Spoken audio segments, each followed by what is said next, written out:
안녕하십니까. 바른 목소리 정북방송을 찾아주신 여러분들을 열렬히 환영합니다. 오늘은 백년국가 이야기 네 번째 시간입니다. 어제까지는 인민군에 입대하는 과정에 대한 이야기, 그리고 또 소중한 첫사랑을 표현하는 방법에 대한 이야기를 했었습니다. 손 한번 잡아보고 한번 안아보고 떠난 첫사랑입니다. 그 첫사랑을 마지막까지 간직하고 지키는 분들도 많습니다. 비록 고난의 행군으로 인해서 어쩔 수 없이 고향을 떠났지만 지금도 그 첫사랑을 고이 간직하고 계시는 분들이 계실 거라고 생각합니다. 그리고 군대에 입대한 친구들은 그 소중한 첫사랑을 지키기 위해서 군사복무의 순간순간을 충성과 위훈으로 수놓는 친구들도 많습니다. 제가 드문히 페이스북이나 카카오 스토리에서 보게 되면 그 탈북 여성들이 올리는 글들을 볼 수가 있습니다. 그러면 북한에 남아있는 첫사랑을 잊지 못해 하시는 그분들이 심정을 느낄 때가 많습니다. 때묻지 않은 첫사랑은 누구에게나 소중한 거라고 생각합니다. 이루어지지 못한 첫사랑에 대한 연민의 마음을 가지고 오늘이 사랑을 꽃피우면 되는 겁니다. 제가 또 갑자기 사랑 타령을 하니까 어색해집니다. 오늘부터는 보람찬 병영 생활에 대한 이야기가 시작됩니다. 도군사동원부에서 부대를 배치받게 되면 부대에서 온 대열 참모를 따라서 기차를 타고 부대로 갑니다. 또 군사동원부에서 새빨간 연장이 달린 군복을 내줍니다. 군복 목깃에 다는 건 명장이라고 부르고 이 어깨에 다는 거 그거는 견장이라고 부릅니다. 초모시기에는 대체로 그 철도성에서 만대를 조직해줍니다. 그렇게 하고 대대적인 환영사업을 합니다. 길리핀 나와서. 네? 대대적인 환영사업을 하죠. 연도에 늘어선 후배들과 인민들이 환영을 받으면서 부대로 떠나는 겁니다. 그래서 인민군 지휘관들은 대원들이 잘못해서 비판할 때 그때 이런 식으로 비판합니다. 동무는 고향을 떠나올 때 바라시던 동무들과 선생님들 그리고 인민들이 바라는 모습이 이것이었다고 생각하나 고향을 떠나올 때 고향의 부모님과 친구들 선생님들 앞에서 다졌던 그 맹세는 어디로 갔나? 동무의 나약함을 고향의 부모님들과 친구들 선생님들이 보신다면 얼마나 가슴 아파하겠는가? 이렇게 하는 거죠. 비판은. 누구나 고향 앞에서는 떳떳해주고 싶어지는 겁니다. 그렇게 군사복무의 어렵고 힘든 길을 이겨냅니다. 고향 때문에 이겨내는 겁니다. 고향은 모든 시련과 난간을 이겨낼 수 있는 원동력이기도 합니다. 고향은 정치적 이념에 따라서 선택할 수 있는 게 아닙니다. 나를 키워주고 사랑해준 모든 것이 있는 땅이죠. 그 땅 앞에 누구나 떳떳해지고 싶은 겁니다. 부대까지 가는 길에 열차 안에서 술도 마십니다. 열차에 타는 경무원, 검면원들이 보아도 가만 놔둡니다. 북쪽 열차에는 국군으로 말하게 되면 그 헌병, 그런 그 임무를 수행하는 그 군인들도 있죠. 그런 사람들 보고 경무원이라고 부르고 검면원은 보위사령부에 소속되어 있는 친구들입니다.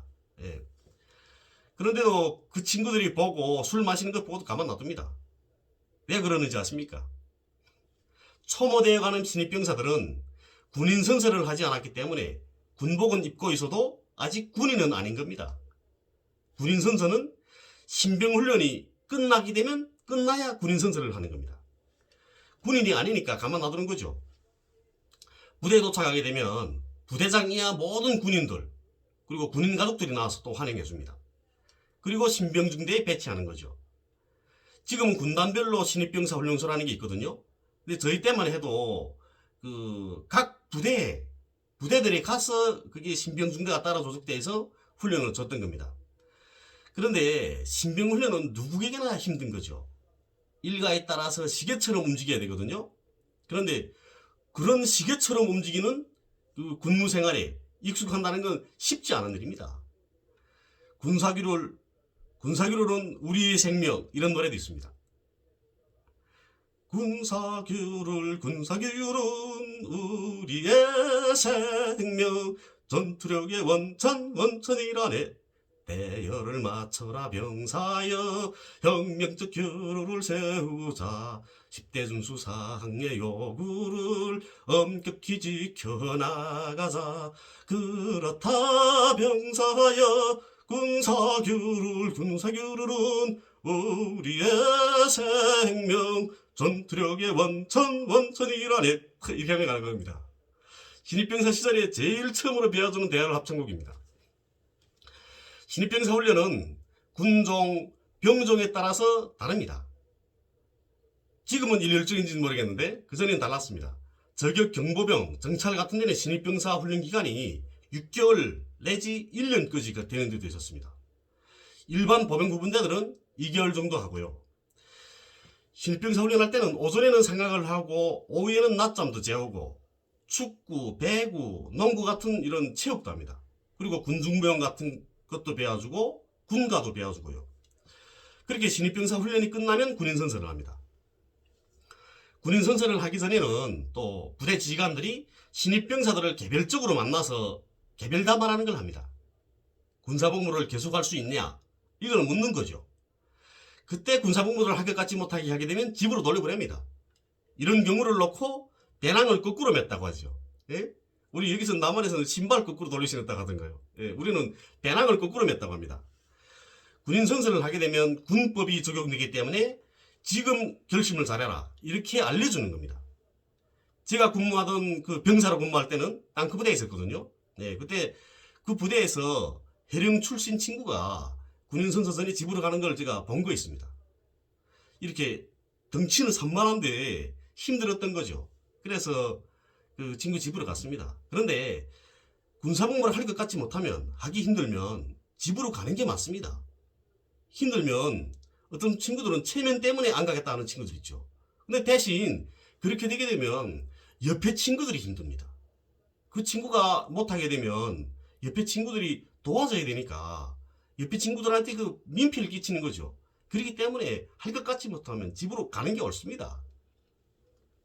갈 사람은 가고 남은 병사들은 부대 군기 앞에서 부대장의 선창에 따라서 군인선서를 하게 됩니다. 부대장이 그러는 거죠. 차렷! 군인선서! 군인선서! 이렇게 벅창하는 겁니다.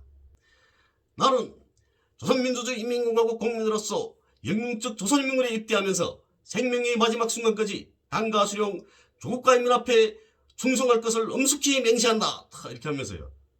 그리고 또 그게 사회주의 전체문을 지키고 또 인민의 생명재산을 지키고 자기 무기를 눈동자같이 사랑하고 뭐 당, 국가, 군사비밀을 엄격히 지킨다. 뭐 이런 내용도 있습니다.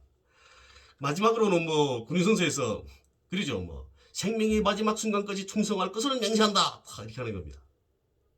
이제 제가 오래전 일이니까 모두 생각나진 않거든요. 어쨌든 대체로 이런 식입니다. 그리고 군인선서를 한 다음에는 구분대들이 배치하죠. 그러면 그때부터 모사리가 시작되는 겁니다. 모사리 아시죠? 변모내기 하게 되면 뼈가 꽂힌 다음에 다시 살아나자면, 제대로 살아나자면 그 모사리 기간이라는 게 있지 않습니까? 그거나 마찬가지인 겁니다. 군대라는 무장집단이 새 땅에 심어졌으니까 당분간은 모사리를 해야 하는 거죠. 오늘 방송은 여기서 마치겠습니다. 감사합니다.